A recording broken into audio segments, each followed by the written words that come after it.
بسم الله الرحمن الرحيم.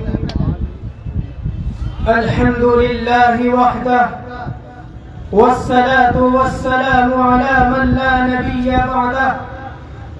أما بعد، فقد قال الله تعالى في كلامه الخالد: أعوذ بالله من الشيطان الرجيم. بسم الله الرحمن الرحيم. قل هو الله أحد الله الصمد لم يلد ولم يولد ولم يكن له كفوا أحد.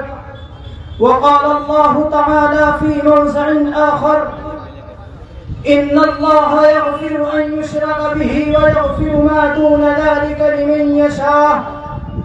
وقال الله تعالى في مقام آخر: فإذا ركبوا في الفلك دعوا الله مخلصين له الدين فلما نجاهم إلى البر إذا هم يشركون.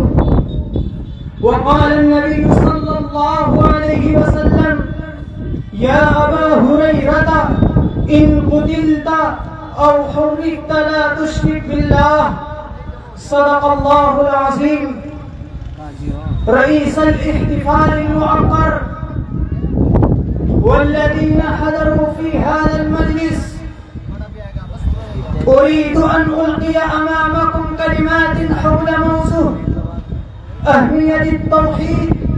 أيها الأحباء، في كل شيء له آية، في كل شيء له آية تدل على أنه واحد.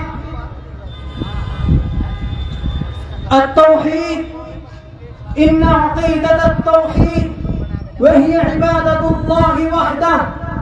التوحيد هي أساس الإسلام وأساس الدين.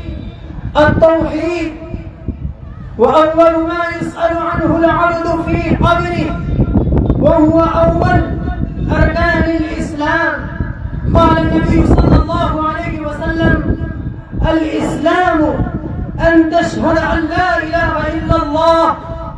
أيها المستمعون والمستمعات، نبينا محمد صلى الله عليه وسلم علم الناس التوحيد منذ الصغر، فيقول لابن عمه عبد الله بن عباس رضي الله عنهما: إذا سألت فاسأل الله، وإن استعنت فاسأل الله.